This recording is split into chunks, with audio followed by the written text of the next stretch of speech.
About building something out of nothing, really. So what do I mean by that? This is the too big to properly fit on a slide version of the title.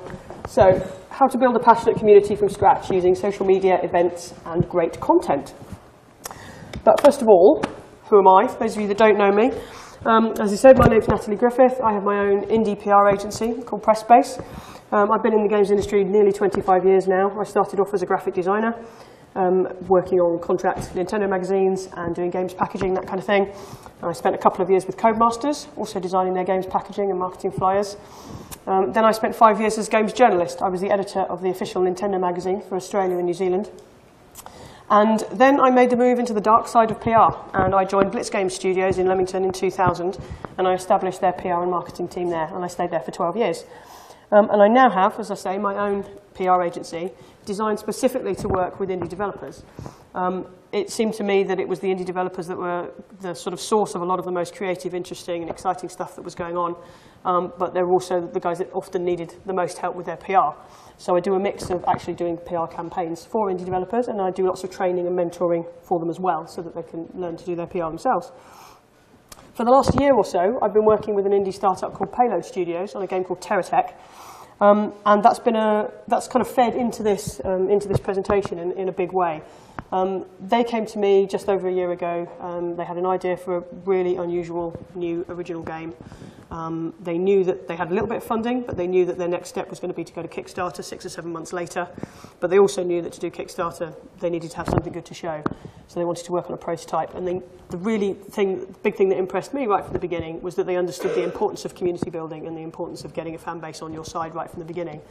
To the extent that they made the commitment that they hired me to do the PR and marketing strategy, and they hired a community manager before they even hired a second programmer to work on the game. And I think that focus has been really borne out for the success we've had so far this year. So we got them to Kickstarter. We got selected for 4 or 5 different game shows and games events to demo the game. We got through our Kickstarter in the summer, and we're now in closed beta at the moment, and we're going into open beta very shortly. So a lot of the lessons have kind of implemented through that and learned through that process. Hopefully can feed into what I'm telling you today. So luckily Payload, their founder Russ had a really good, clear idea up front that this community building thing was important and that PR was really, really important. Sadly though, a lot of people think PR is pretty pointless, and who needs a community? I think a lot of the two extremes of the people that think this is pointless are kind of either blindly optimistic or blindly pessimistic in my experience. So on the sort of blindly optimistic side, I think Ed covered this very, very succinctly a few minutes ago, actually. This idea that kind of, oh, well, I'll get onto Steam and it will all be fine. That'll be great. I won't need to do anything else. We'll just get on the front page of Steam and it'll be great. Or let's do a Kickstarter. Great, not a bad idea in itself, but a lot of people think that having a Kickstarter campaign is, in and of itself, free marketing.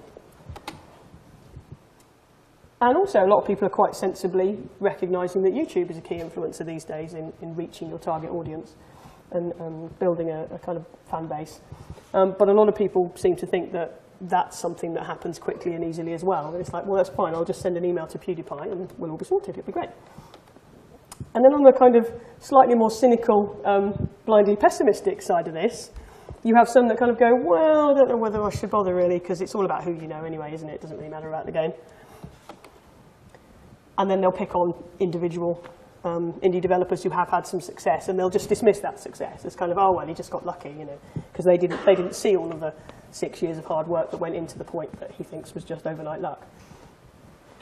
So, is it pointless? Yeah, not so much. But that doesn't mean it's not also bloody hard work.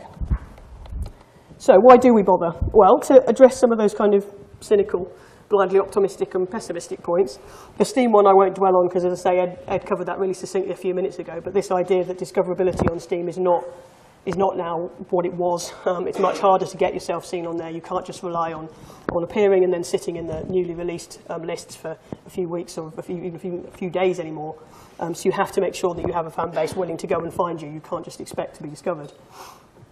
On the Kickstarter side, this idea that Kickstarter in itself is a marketing campaign, total nonsense. To have a successful Kickstarter, if you're not David Braben or Tim Schafer, takes a phenomenal amount of work, and it needs its own marketing campaign, equal to, or if not more than, in some cases, the launch of an indie title. It's a big deal. It's a lot of effort in the prep and a lot of effort in the management of the campaign itself, so never think that that's an easy route to free money. And on the YouTube side, yes, YouTube is really, really important, but you won't, unless you're incredibly lucky, you won't just fall across Total Biscuit's email address and suddenly discover that he loves your game and then he does a 25-part Let's Play on it. It's unlikely that that's going to happen. So again, you have to start small. You have to build early advocates, and some of the smaller YouTubers with a lower subscription number, first of all. Don't get hung up on those numbers. Don't kind of think, well, I'm only going to show my game to people with 50,000 subs and above. That's pointless. You have to create a groundswell, because the smaller YouTubers then start to influence the medium-sized ones, who start to influence the bigger ones. In terms of the who you know point, I'm going to sort of half agree with that one, but not in the way that Mr. Cynical in that comment would mean it. I'm going to agree with it in terms of the fact that PR has always been about relationship building. It is about who you know, but that doesn't mean that you can get away with not having a really strong game, or that you can just rely on that relationship to get coverage. You have to work at that. You have to build relationships with people. You have to get to know what they like and what they're interested in. That's how the world works. In terms of luck, again, yes, I think people do get lucky sometimes, but I'm of the belief that to a degree you make your own luck, and also that those kind of serendipitous moments that come your way, they're completely wasted if you're not able to spot them. And even if you spot them, they're also completely wasted if you're not able to do anything about them. So I think putting yourself in the way of serendipity is really, really important. Getting yourself out there, again, building a community, allowing the environment where those kind of lucky moments can happen, then spotting them and acting on them to really make the most of them. So hopefully I've convinced you that it is worth bothering with. So how do you go about seeing the wood for the trees, just to extend Ed's analogy about being lost in the woods? Well, as with anything, it's all about the planning. And first off, when you're planning what you're going to do on the kind of PR side and community side, first of all, before you do anything else, you've got to decide what it is that you want to achieve. What are you shooting for? Part of the thing you need to know to define that is how long you've got to achieve it as well. Now, often that's going to be driven by how much money you've got if you're an indie developer. How long can you keep sustaining the bills that you need to pay? And that's going to help drive it. But you're all going to have different things that impact on your ability to reach a certain point. So make sure you're coming up with a plan that's actually achievable within the resources and the time that you've got.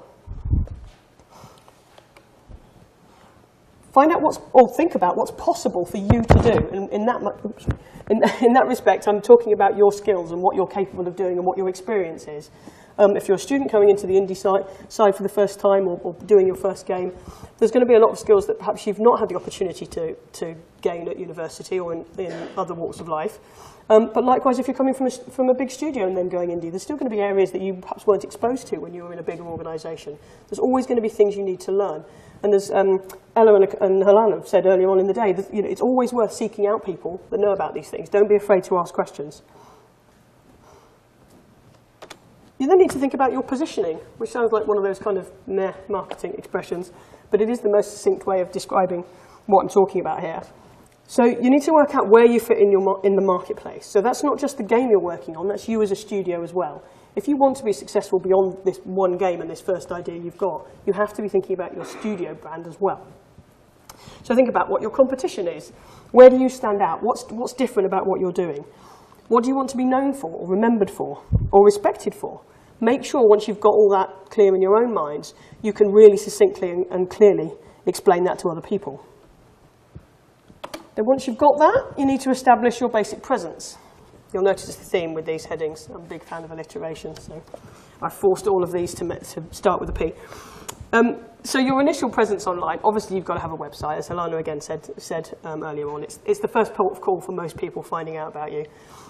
So make sure you take that stuff that you've learned while you've been working on your positioning and get that onto a website. It doesn't need to be hugely sophisticated. It only needs to be a fairly basic thing at first.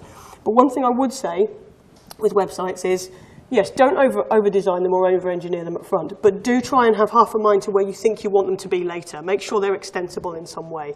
So if you think later on down the line you want to be able to integrate forums so that your community can talk about what you're doing, or maybe you want to be able to receive payments and actually sell merchandise or sell copies of your game, think about all that stuff and don't saddle yourself with a design or a WordPress setup that's actually going to make some of that kind of stuff difficult later. Try and future-proof yourself if you can.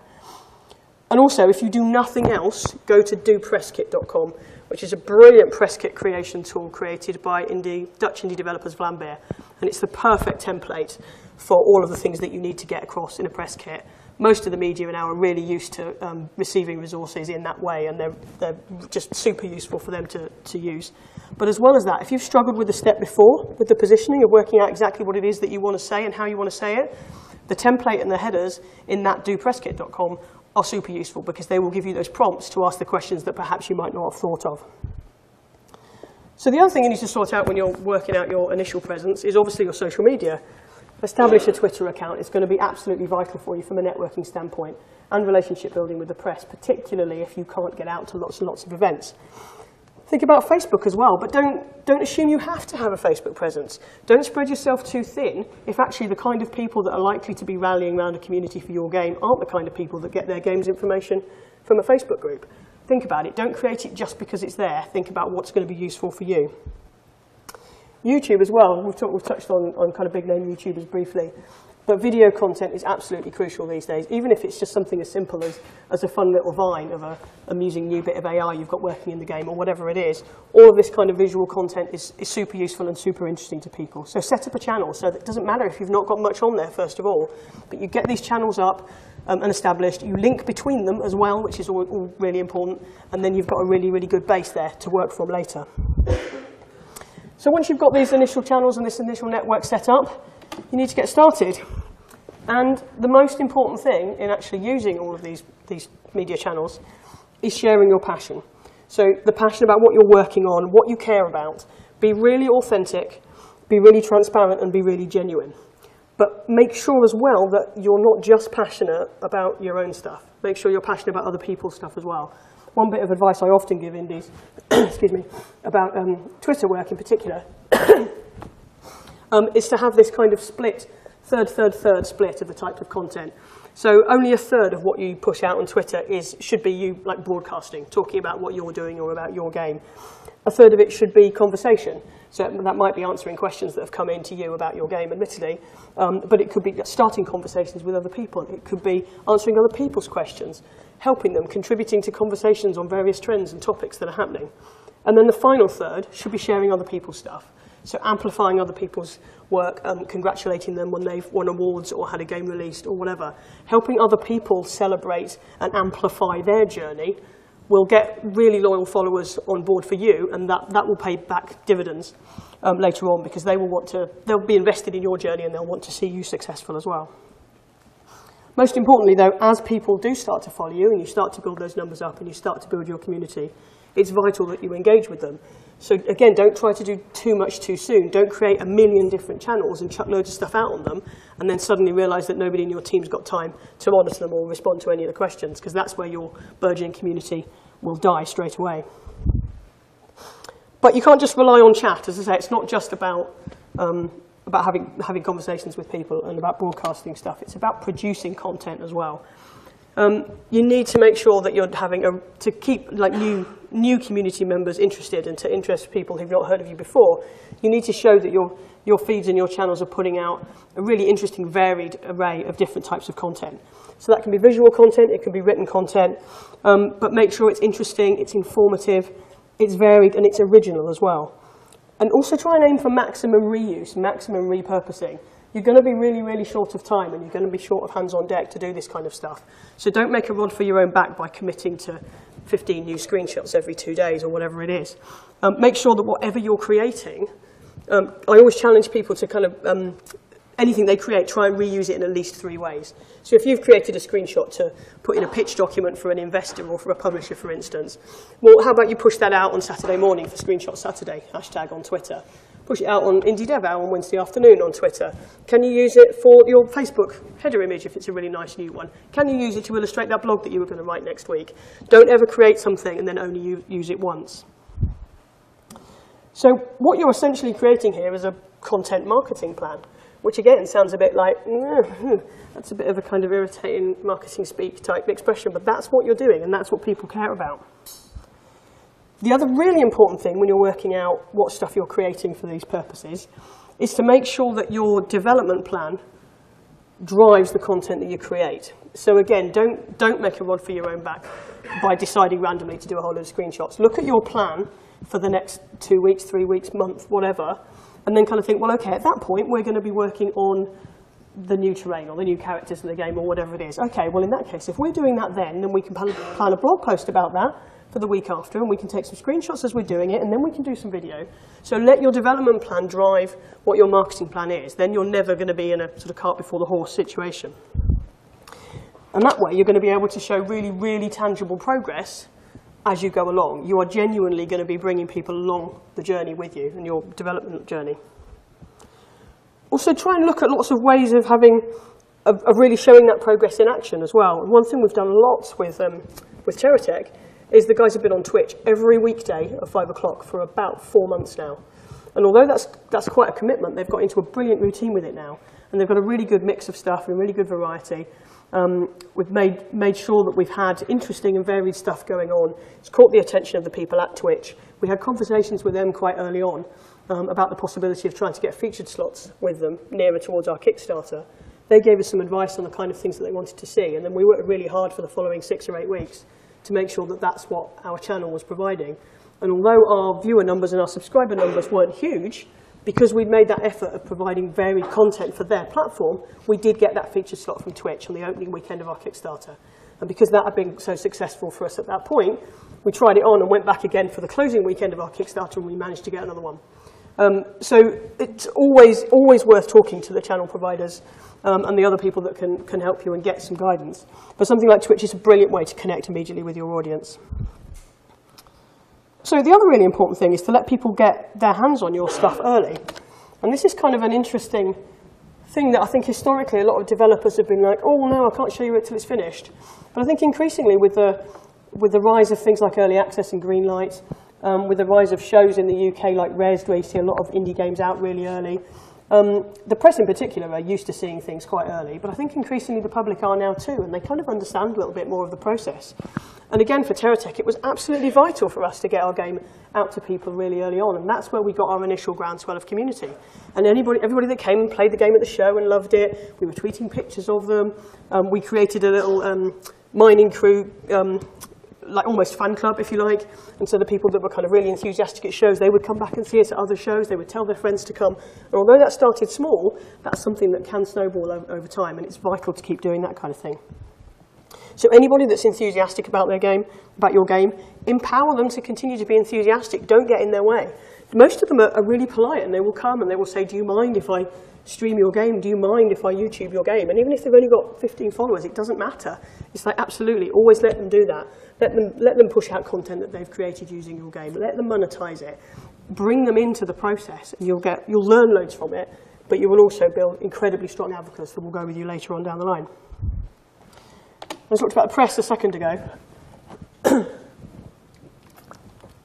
So yeah, as I say, most press are really experienced, and they know that when they see something early, they can see past the early art or the kind of buggy bits and pieces, and it's not going to scupper your chances of getting a good review in 8 months' time if you show a journalist early. And actually, most journalists are looking for that unusual thing, for that new spark of something that might be the next big thing and that they've got the scoop on. So even if you think it's too early for a journalist to want to cover it, never miss an opportunity to show a journalist your game early.